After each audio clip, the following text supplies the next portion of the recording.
Shalom, shalom. Voilà, donc nous allons partager sur un thème. Et donc le thème, ça va être ne fais rien, attends-toi simplement à Dieu. Alors, pourquoi ce thème? Tout simplement parce que nous sommes des humains, nous sommes des hommes, nous sommes sur Terre.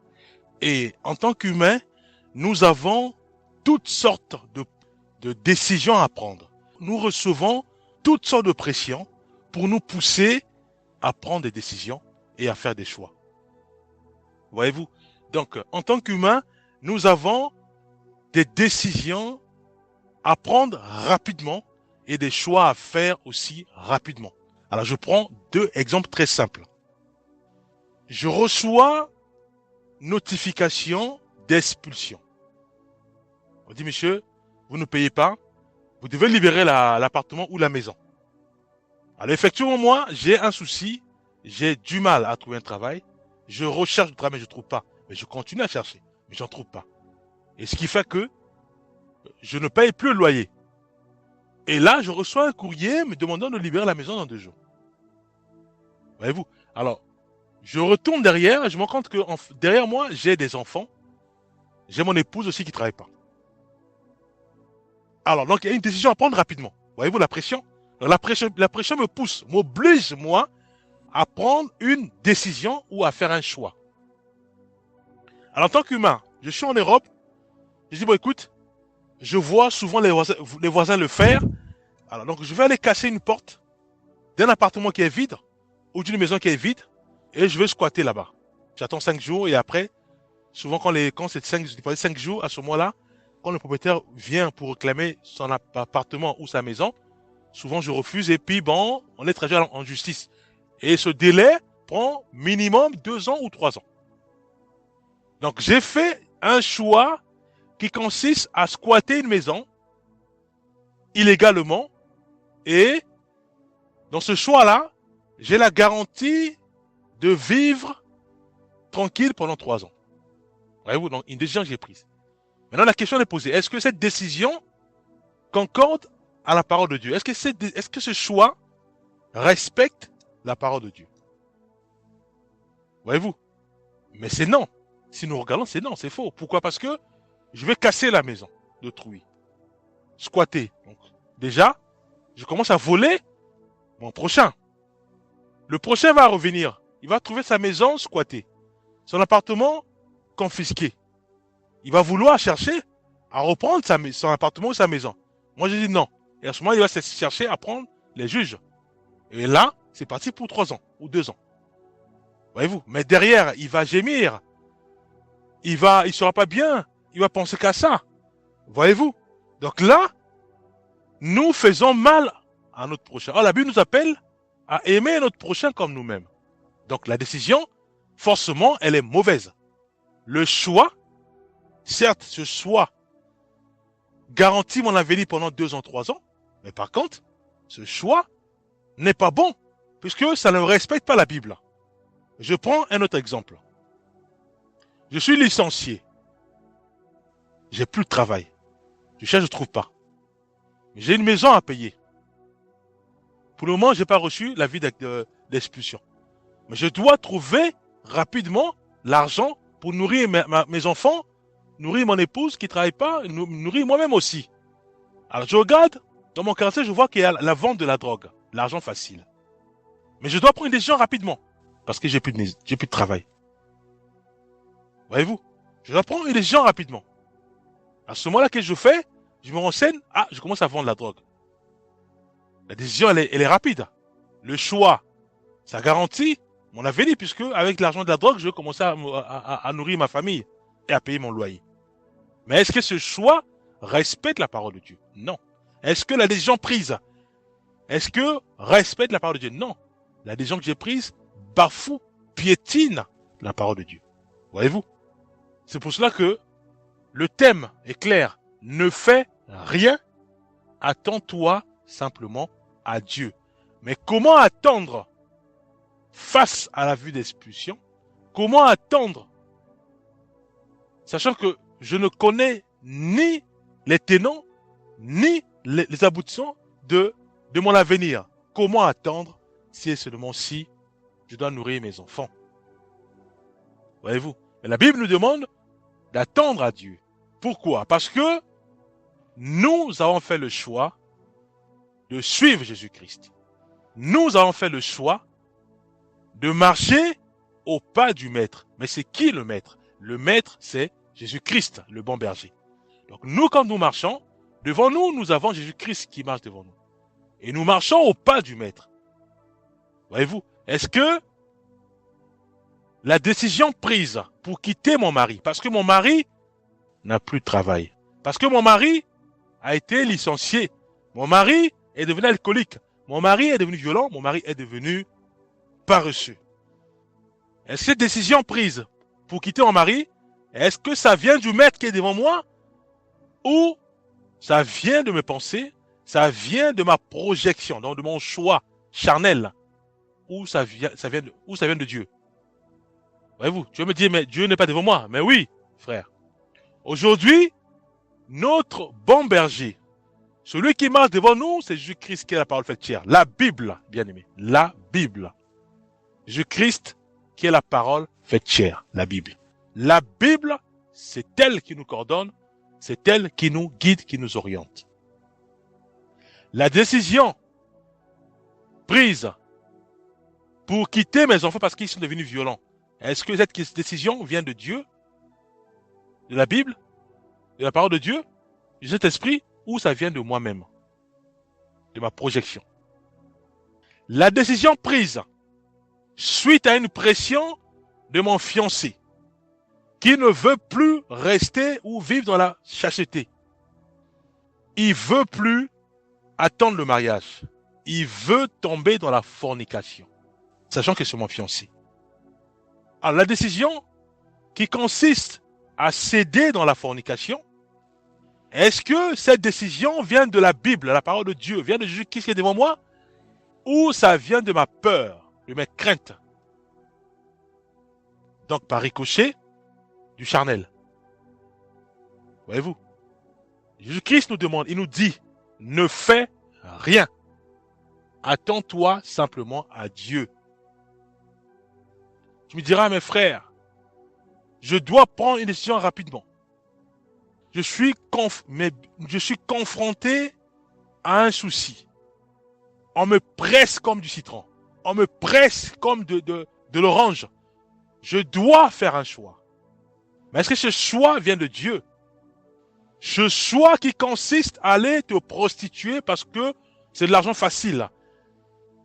Est-ce que ce choix vient de Dieu ou vient du charnel? Voyez-vous?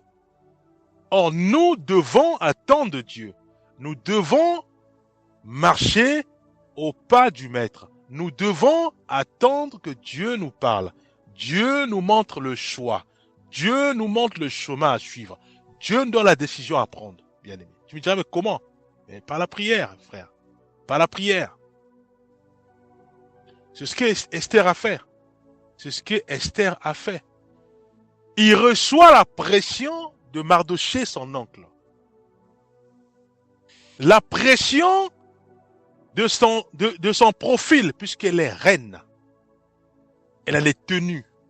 Elle a sa manière de vivre. Elle a les comportements à suivre.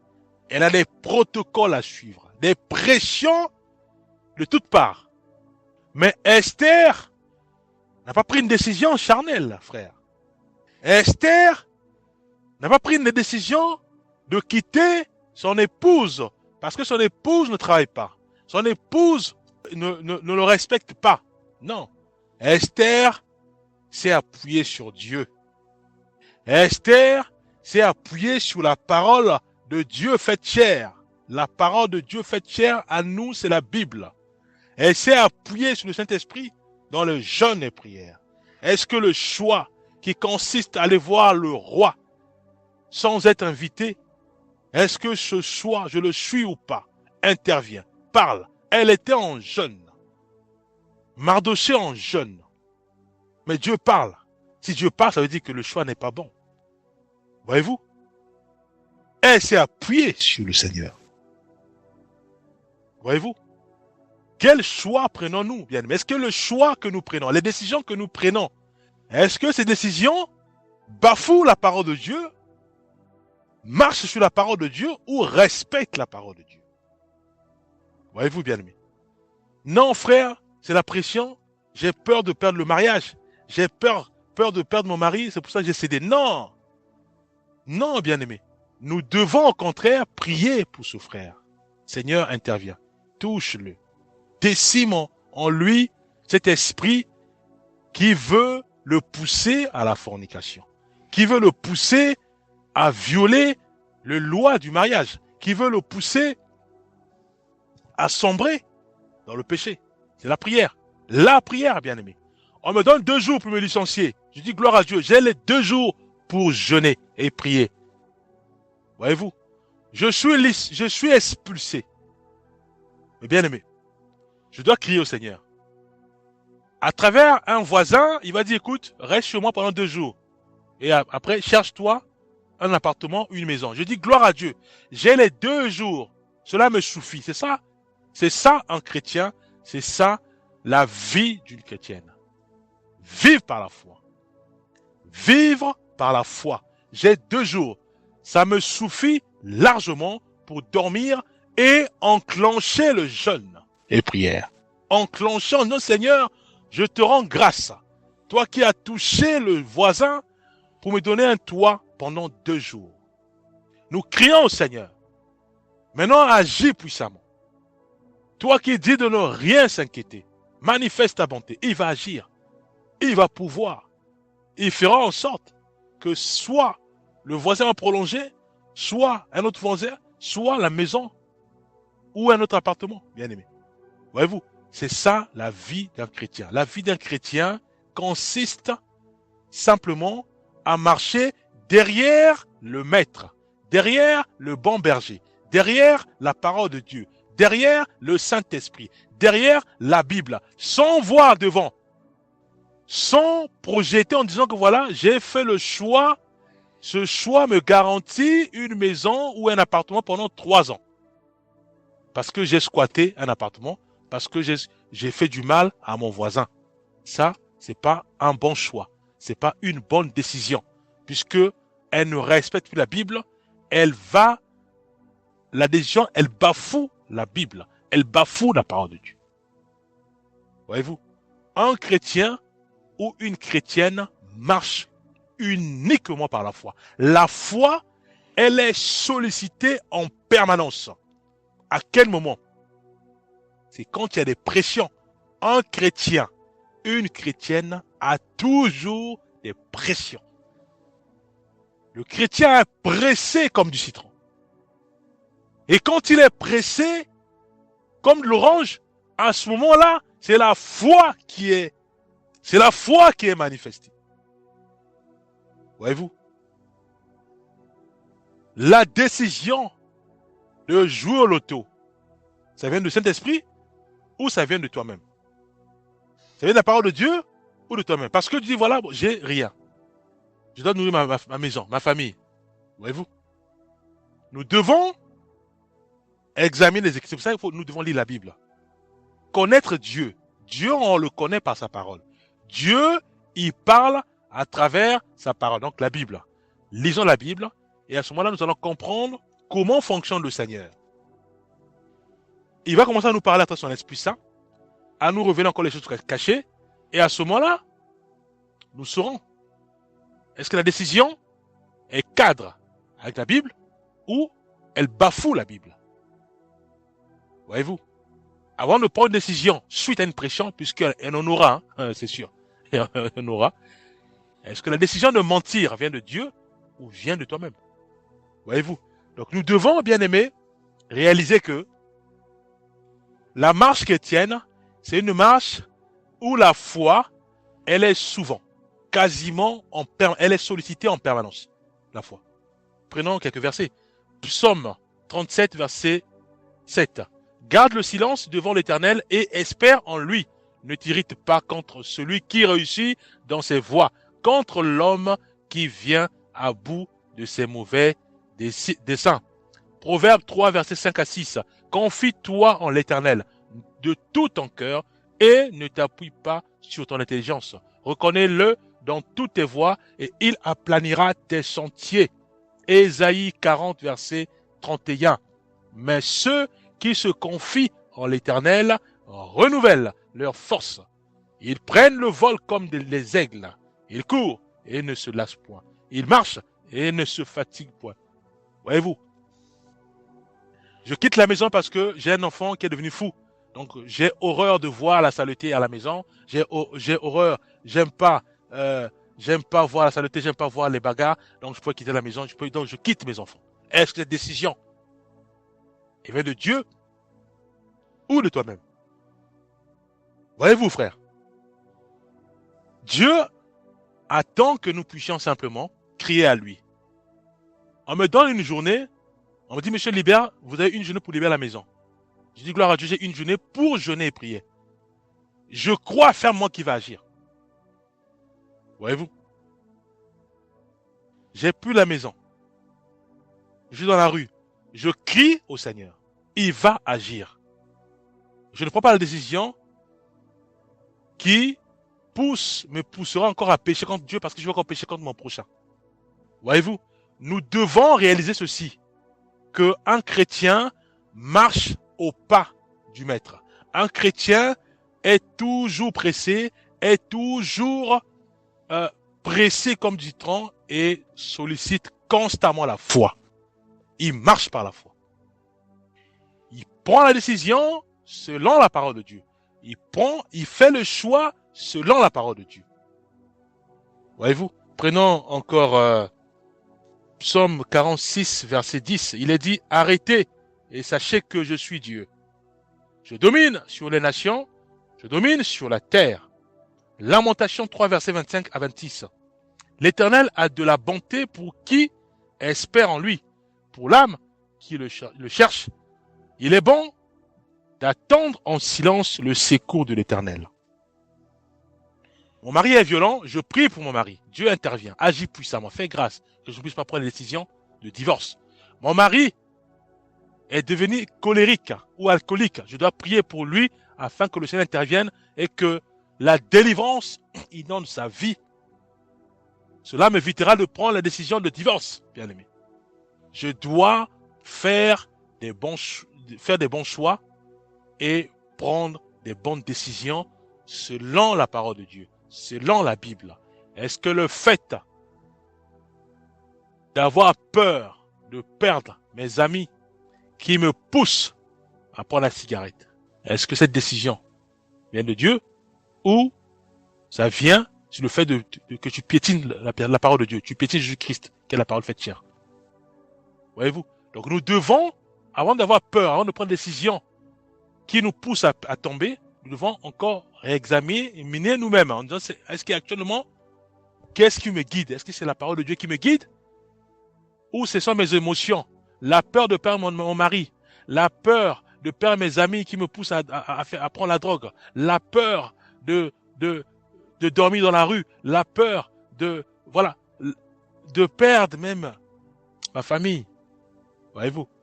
Nous devons nous examiner. Si c'est Dieu qui nous guide, la parole de Dieu qui nous guide, on dit gloire à Dieu. C'est une bonne décision.